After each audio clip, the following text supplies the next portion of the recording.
Isa pong muling magandang araw, mga minamahal nating mga kaibigan, mga kapatid, mga subscribers, viewers po ng ating Solid Rock Ministry Lesson Review.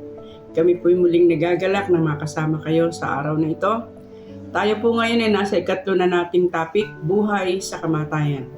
Subalit kagaya po ng ating palagiang ginagawa, atin po munang babanggitin ang ilan sa mga pangalan. Ito, George Rosales, Cheryl Del Mundo, Rix Lopez, Jubidnico Castor, Grace Lazar Molina, Moises Albuera, Melvin Lastimar, Ricky Juan Puelda, Rom Corrales Jr., Aris Pap, Leonardo Pedriquela, Miles Orpia, Franz Sosa, Dorcas Esther, Clara Espina, Nancy Ligaspi, Edwin Ricalde, Laura Padilla, Loida Pilipina, Rodolfo, Glo, Mirna Medina, Cheryl Del Mundo, Aida Almasco, Nestor Mariano, Maylene Bellajuan, Marilo Soco, Annabel Benedicto, Ruth Oleon, Yodi Avilito Sr., Jezreel Ganlal, Maria Bacan, Jeremias Corpus, Ricky Cabonegro, Noel Bombeo, Melvin Lastima, Christian Marti, Mias Agapay, Florinda Costudio, Nesita Sestubo, Mary Jane Tornilla, Aida Almasco, Raisin Pradilada, Jojo Pajardo, Eric Reyes, Helen Sanchez, Lucero Soblatin, Andres, Maria Lopez, Shell Team, Lea Santos, and Alwin Bautista. Muli po ay aming babanggitin ang mga churches na ginagamit po itong ating programang ito na source ng kanilang lesson review tuwing Sabado. Kanina po ay nakita namin ang Pasig Central Church. Ginagamit po nila ang ating programang ito. Maraming salamat po. Tayo nakakatulong sa kanila. Ganon din po ang Bagasbas Adventist Church at ang Vinson's Adventist Church, ginagamit po palagi nila ito. Kaya kami po ay natutuwa na tayo po ay nakakatulong. Sa ibang mga churches po na hindi namin alam kung saan, pinaparating din po namin sa inyo ang aming pasasalamat. Kagaya ng nabanggit ko kanina, tayo po ay nasa ikatlo ng topic ngayon ng ating quarter at ito po ay muli nating iimbitahan ng tulong ng ating Panginoon bago po tayo magpatuloy. Diyos na mahabagin sa lahat, muli po kami nagpapasalamat sa inyong kabutihan. Salamat Panginoon sapagkat nandiyan ka pong patuloy upang kami ay magkaroon ng mas malapit na relasyon sa inyo sa pamamagitan po ng inyong banal na salita. Tulungan po kami sa araw na ito sa pag-aaral po muli ng inyong mga nais iparating sa amin sa pamamagitan po ng lesson review. Patawad po ang aming mga pagkukulang at pagkakasala at ang pakikisama po nawang muli ng Holy Spirit ay aming maranasan sa pangalan po ng aming Panginoong Jesus. Ang ating pong memory verse o talatang sauluhin ay makikita natin sa Philippians 1:21, sapagkat ang ganang akin, ang mabuhay ay si Kristo at ang mamatay ay pakinabang. Malimit, sinasabi na ang kamatayan ay bahagi ng buhay ng tao. Maling-mali po, sapagkat ang kamatayan ay kaaway ng buhay. Sinasabi sa Hebreo 2:14 na kaya yamang ang mga anak ay nakibahagi sa laman at dugo, at siya man ay nakibahagi rin sa mga bagay na ito upang sa pamamagitan ng kamatayan ay kanyang mapuksa ang may kapangyarihan sa kamatayan, sa makatuwid ay ang diablo. Bagaman si Pablo ay handang mamatay para kay Kristo, ang malaking mithi niya ay matulungang magkaisa ang buong iglesia sa ikaluluwalhati ni Kristo. Ito ang tema ng marami sa kanyang mga sulat upang ang ebanghelyo ay maging makapangyarihan at matagumpay at magtagumpay at marami pa ang maligtas. Pag-aaralan natin ito ngayon at sa susunod pang mga linggo. Narito po ang mga katanungan na ating pong pag-aaralan sa araw na ito. Number 1, ano ang inaasahan ni Pablo na magiging bunga ng kanyang katapatan at marubdob na panalangin ng mga kapatid? Number 2, ano ang ibig sabihin ni Pablo? Ang mabuhay ay kay Kristo at ang mamatay ay pakinabang. Number 3, ano ang ibig sabihin ni Pablo na nais kong umalis at mapa kay Kristo? Number 4, ano yaong kay Pablo at kay Kristo ang pinakadakilang mithiin ng mga Kristiyano? At number 5, anong ayon kay Pablo ang kahalagahan ng pagkakaisa sa iglesia? Balikan po natin ang question number 1. Ano ang inaasahan ni Pablo na magiging bunga ng kanyang katapatan at marubdob na panalangin ng mga kapatid? Sige po, ating pong titingnan ang sinasabi diyan sa aklat ng Filipos, Kapitulo 1, talatang 19 at 20.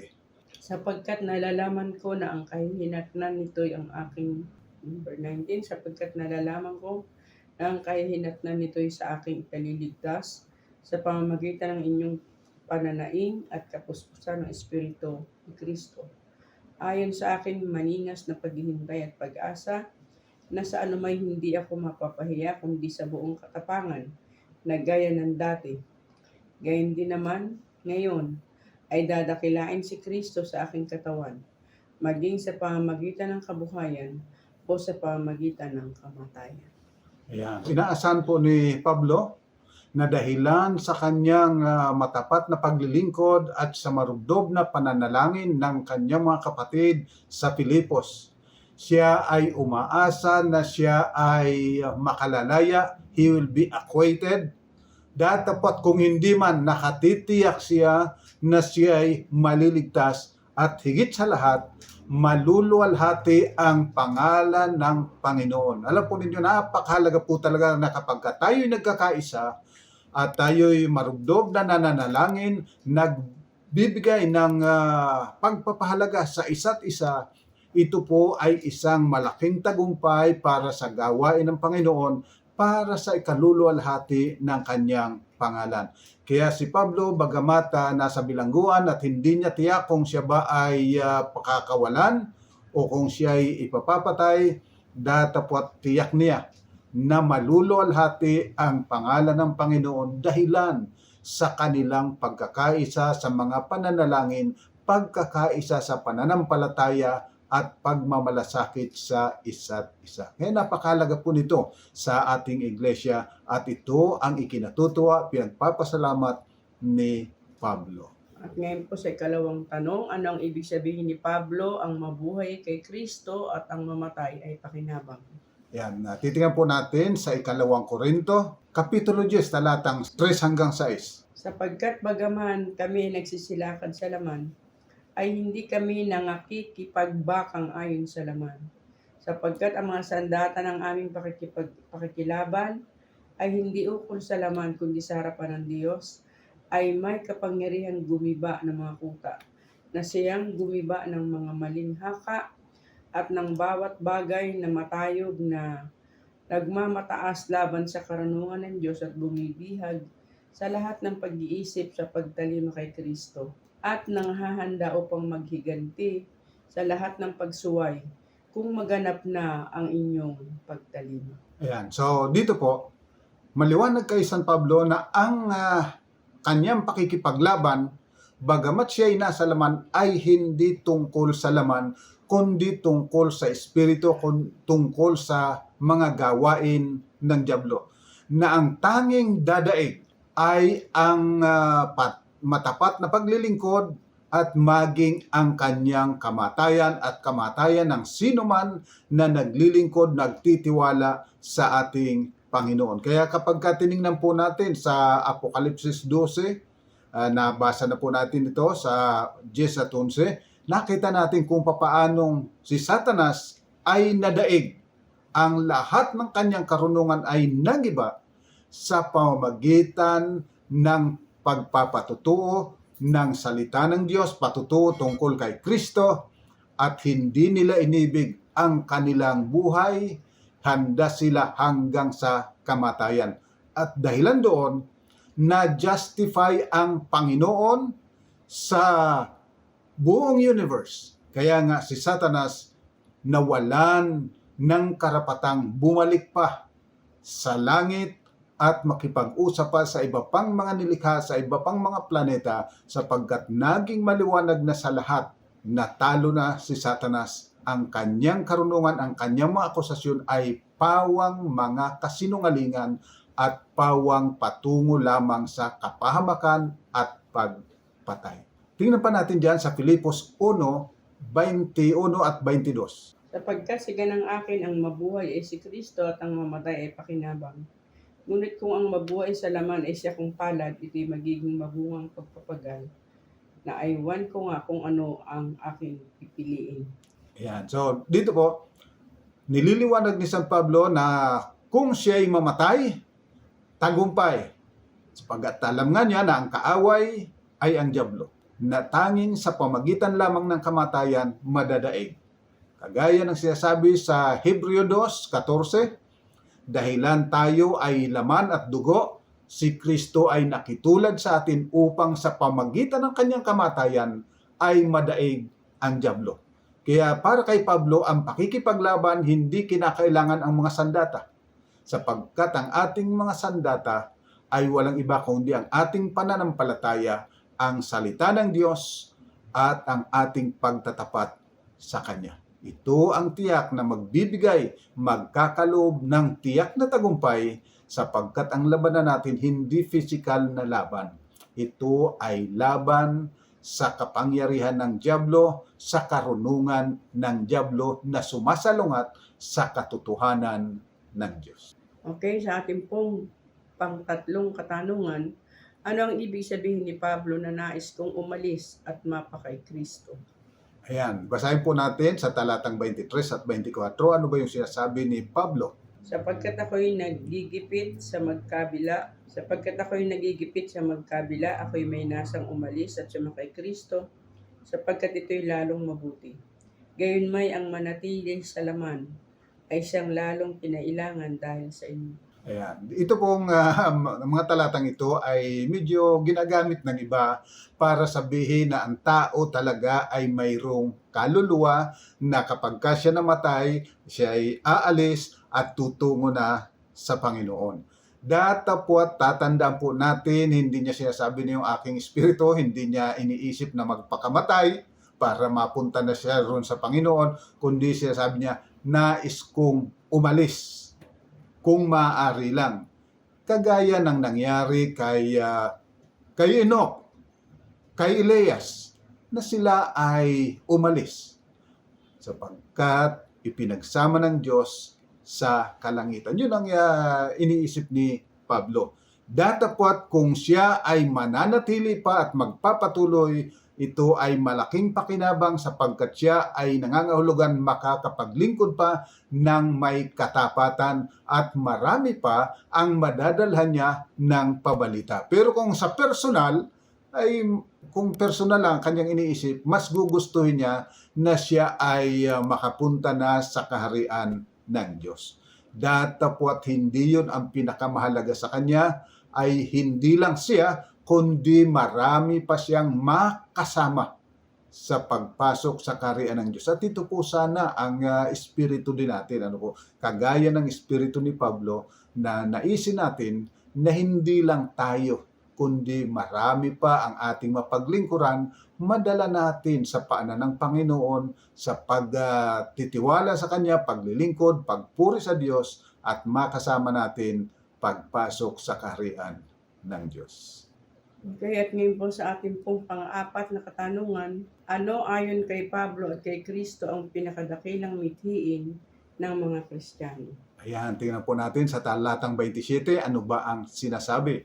Ang inyo lamang pamumuhay ay maging karapat-dapat sa Ebanghelyo ni Kristo, upang maging ako ay dumating at kayo'y makita, o wala man sa harap ninyo ay mabalitaan ko ang inyong kalagayan, na kayo'y matitibay sa isang espiritu, na kayo'y ng mga kaisa ng kaluluwa, na nagsisikap sa pananampalataya at sa Ebanghelyo.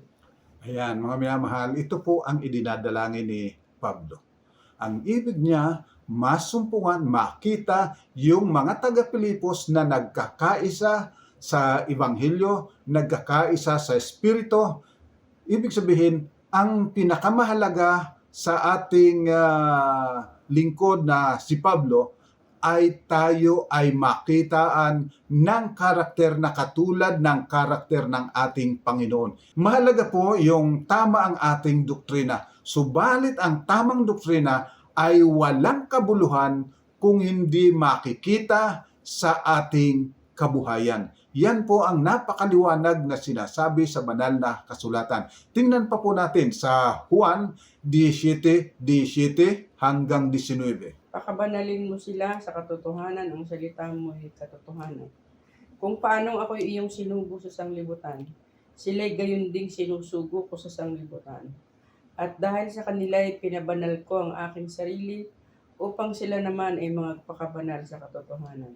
So, maliwanag po rito, maging sa ating Panginoong Jesucristo, ang kanyang idinadalangin, tayo ay mapakang banal ng salita ng Diyos na siyang katotohanan at makita sa atin sa katotohanan ang ating iniaaral. Malimit po nating sinasabi na ang Diyos ay pag-ibig, na ang Diyos ay mapagpatawad at handang magpatawad. Sana po makita ito sa bawat isa sa atin na tayo ay umiibig at handang magpatawad sa mga nagkakasala sa atin. Uulitin ko po ang layunin at ang mithiin ni Pablo at ng ating Panginoon, tayo'y magkaisa sa katotohanan, magkaisa na kasama ng ating Panginoon, kagaya ng pagkasugo ng Ama kay Kristo, ganon din tayo'y sinusugo at kagaya ni Kristo, tayo man ay magkaroon ng kapakumbabaan na tulad ng kanyang kapakumbabaan, pag-ibig at pagmamalasakit na nakita sa kanya. Ito ang kinakailangang makita rin po sa ating mga buhay. Sapagkat ulitin ko po, ang tamang doktrina walang kabuluhan kung walang tamang karakter. Sapagkat pagdating ng ating Panginoon, hindi tatanungin tayo sa doktrina kung alam ba natin yung doktrina. Ang hahanapin niya ay ang karakter na nasa sa atin. Ano ba yung ating karakter? Tayo ba'y nabago ng Ebanghelyo o tayo ay nanatili sa karakter ng dyablo? At ngayon po sa ating pong last question, number 5. Ano ayon kay Pablo ang kahalagahan ng pagkakaisa sa iglesia? Ayan, basahin po natin ulit mula sa 27 hanggang 30. Ano po ang sinasabi? Ang inyo lamang pamumuhay ay maging karapat-dapat sa Ebanghelyo ni Kristo upang maging ako ay dumating at kayo'y makita o wala man sa harap ninyo ay mabalitaan ko ang inyong kalagayan, na kayo'y matibay sa isang espiritu, na kayo'y magkaisa sa kaluluwa, na nagsisikap sa pananampalataya sa Ebanghelyo. At sa anuman ay huwag kayong mga takot sa mga kaaway, na ito sa kanila ay malinaw na tanda ng kapahamakan, tatapwa tanda ng inyong pagkaligtas, at ito'y mula sa Diyos. Sapagkat sa inyo'y ipinagkaloob alang-alang kay Kristo, hindi lamang upang manampalataya sa Kanya, kundi upang magtiis din naman alang-alang sa Kanya. Yamang taglay ninyo ang pakikipagbuno na inyong nakita rin sa akin, at ngayon nababalitaan ninyong taglay ko. Yan. So, maliwanag po, ang palatandaan ng pagiging tunay na Kristiyano ay yung kapakumbabaan, yung pag-ibig, yung pagkakaisa, at patuloy na pagbabahagi ng salita ng Panginoon. Kapag tayo ay hindi nakikisangkot sa gawain ng paghahayag ng pabalita, hindi tayo kabilang sa bayan ng Diyos. Kapag hindi nakikita sa atin yung kapakumbabaan, hindi po masasabi na tayo ay tunay na iglesia, tunay na mga anak ng Diyos. Sapagkat ang tunay na mga anak ng Diyos at mga naligtas ay nakakahango doon sa kanilang pagkaalipin sa laman na walang iba kundi pride, yung pagmamataas, pagiging makasarili, maging may inggitin, sakim, sinungaling. Kapag kayan ay nananatili, ibig sabihin hindi pa tayo naliligtas. Maraming nagsasabi, manampalataya ka lang at ikay ligtas na. Ang tunay na ligtas, makikita po sa buhay, hindi lang sa sinasabi.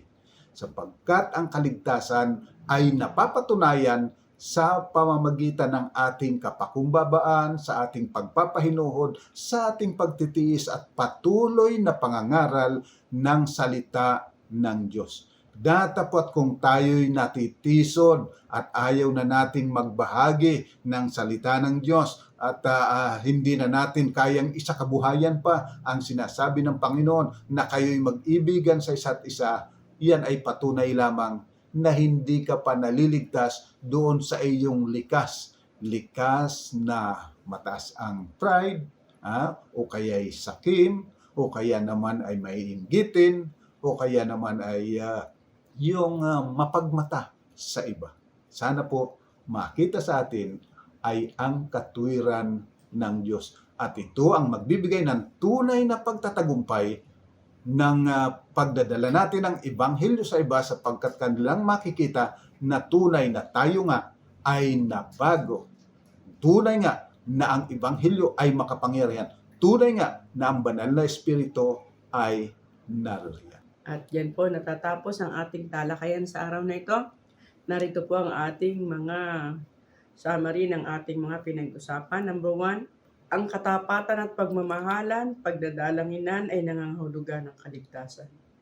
Number 2, ang mamatay para kay Kristo ay isang tagumpay at ang mabuhay ay pagkakataon upang makapaglingkod.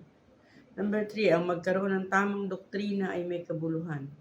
Number 3, ang magkaroon ng tamang doktrina ay may kabuluhan lang kung ito ay humahantong sa pagkakaisa sa iglesia at naghahatid sa tamang karakter. Number 4, ang pagkakaisa sa iglesia ay patunay na tayo ay naligtas na sa pagkaalipin sa laman at maniligtas sa katapusan. So mga minamahal, sana po muli po kami nakatulong sa pag-aaral ng salita ng ating Panginoon. Tayo po ay sama-samang manalangin. Ama po naming banal, sa oras pong ito, kami po ay muling lumalapit sa iyo, nagpapasalamat sa katotohanan ito na aming napag-aralan. Kaya aming dalangin namang banal na tulungan nawa kami ng banal na Espiritu na mabago ng lubusan ang aming mga karakter. Matutunan namin ang pagkakaisa sa Espiritu at sa katotohanan. Matutunan namin ang pag-ibig, pag-uunawaan at patuloy na paghahayag ng iyong pabalita ng katotohanan. Ang iyong tunay na karakter ay aming maihayag sa sanglibutang ito upang marami pa ang mga tao na magkaroon ng pananampalataya at kanilang kusaing naisin na purihin, sambahin at paglingkuran ka na may katapatan palibasang nakita nila ang pagkakaiba. O Amang Banal, tulutan mo po nawa na magtagumpay ang ebanghelyo sa aming buhay at magiba namin ang pader ni Satanas ng kasinungalingan at kasamaan. O Amang Banal, ipagpatawad po nawa lahat ng aming pagkukulang at pagkakasala at patuloy nawang kahabagang pagpalain ng bawat isa sa amin, ang aming buong iglesia at ang aming buong pamilya. Ito po ang aming samot hiling sa ngalan po ng aming Panginoong Jesus. Amen. Buhay ng mga minamahal, sa muli po ay maraming salamat sa inyong patuloy na pagsubaybay, sa inyong patuloy na pag-share. Hanggang sa susunod po, tayo'y magkasama-sama purihin ang pangalan ng Panginoon.